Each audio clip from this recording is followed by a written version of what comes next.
और उसी का ये लोग पूरा पैसा हजम कर रहे हैं।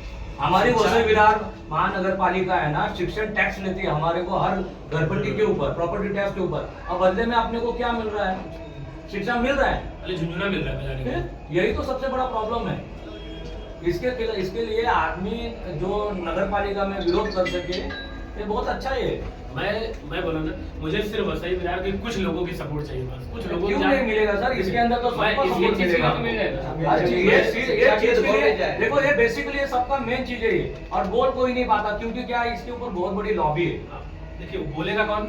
जो उसके बारे में पहले से डीपली नॉलेज रख पाएगा वही। जैसे मान लीजिए एजुकेशन ऑफिसर है, मान लीजिए वसई का जो ब्लॉक डेवलपमेंट ऑफिसर होता है, बीडीओ और बीईओ दोनों होते हैं, बेसिक शिक्षा अधिकारी जो होते हैं, वो सब क्या होते हैं ना, आपको ऐसा घुमाएंगे ना कि बोलेंगे ये मेरे अंडर में है। क्यों नहीं आपके अंडर में भाई? सबसे पहले जो प्राथमिक जो आपकी सर्वे होता है वो आप करते हैं। किसी भी विद्यालय में, किसी भी जाने जगह में सबसे बड़ी रिस्पॉन्सिबिलिटी किसकी होती है? बीईओ की होती है, बेसिक शिक्षा अधिकारी की होती है। वो भाई वो जाता है, उसके अंदर सांकुल होता है, सांकुल के अंदर में कम से कम 15 से 16 विद्यालय होते हैं। वो हर विद्यालय की जांच करे कि उनके अंदर भाई रिपोर्ट कैसी है। उसके टीचर जो है, अब सोचिए टीचर जो होता है वहाँ आप आता है, वो पहले तो ग्रेजुएशन करेगा, फिर बीएड करेगा, फिर टेट क्वालिफाई करेगा, टेट या सीटेट कुछ भी क्वालिफाई करेगा, फिर एक सुपर टेट का एग्जाम देगा। ये 5-6 एग्जाम देकर वो आता है तो हाईली एजुकेटेड टीचर होगा ना वो। फिर उसको क्या पढ़ाने के लिए नहीं, मेन चीज है यहाँ पर तो 10वीं 12वीं वाले पढ़ा रहे हैं ना, तो प्राइवेट सेक्टर को कुछ नहीं आ रहा है। सबसे बड़ा प्रॉब्लम तो ये है प्राइवेट सेक्टर में पढ़ा रहे हैं, तो खुद को नहीं कुछ समझ में आता है तो वो क्या पढ़ाएंगे बच्चे? प्राइवेट सेक्टर वाले क्या आएंगे पता है? जाके क्या करते हैं, आपके बच्चे से 1000 रुपए फीस है, ठीक है, 1000 रुपए करके फीस देते हैं, और टीचर रखते हैं कितनी? 4000 सैलरी। वही प्रॉब्लम हो हाई गया। स्कूल लीडर का टीचर आपको क्या पढ़ाएगा?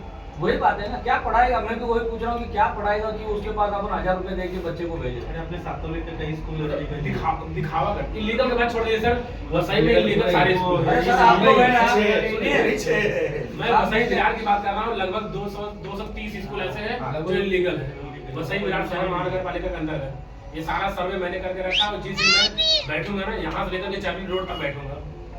नहीं, हम लोग इस बारे में सर, आप शिक्षा के लिए आप बोलोगे ना, हम लोग खड़े रहेंगे आप लोग। ये मुद्दा उठाना है। 17 शिक्षा जरूरी है, वो लीड इसमें हम लोगों को लीड भी मिलेगा, मिलेगा। ये चीज में लीड भी मिलेगा। ये अपना पर्सनल सबका है ना, ये सबका ये सर ये देखिए, ये मेरा पहला मुद्दा है जिसमें हमें सबकी सपोर्ट चाहिए।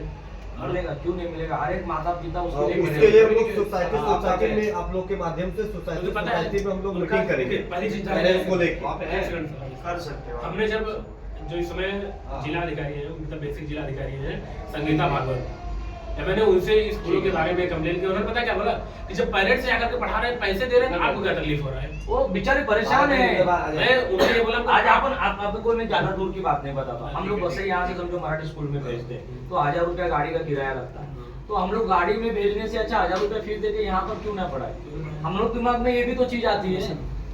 उधर जाने के लिए हरेसमेंट होता है, 1.5 घंटा ट्रैफिक लगता है, सुबह 1.5-2 घंटा बैठेंगे बच्चे लोग गाड़ी में, फिर शाम को 2 घंटा बैठेंगे, तो बच्चे को ऐसे ठूस देते जैसे जानवरों के माफी ठूस देते हैं। अब पहले बात है, बच्चों घर वालों के दिमाग में ऐसा घुस गया है कि प्राइवेट स्कूल में डालो, अच्छा पढ़ता है लड़का, अच्छा होता है। देखिए और सरकारी स्कूल में पढ़ाई पढ़ाई नहीं। मराठी स्कूल में जो सरकारी स्कूल में पढ़ते हैं ना, वैसे शिक्षा सही नहीं मिलती है।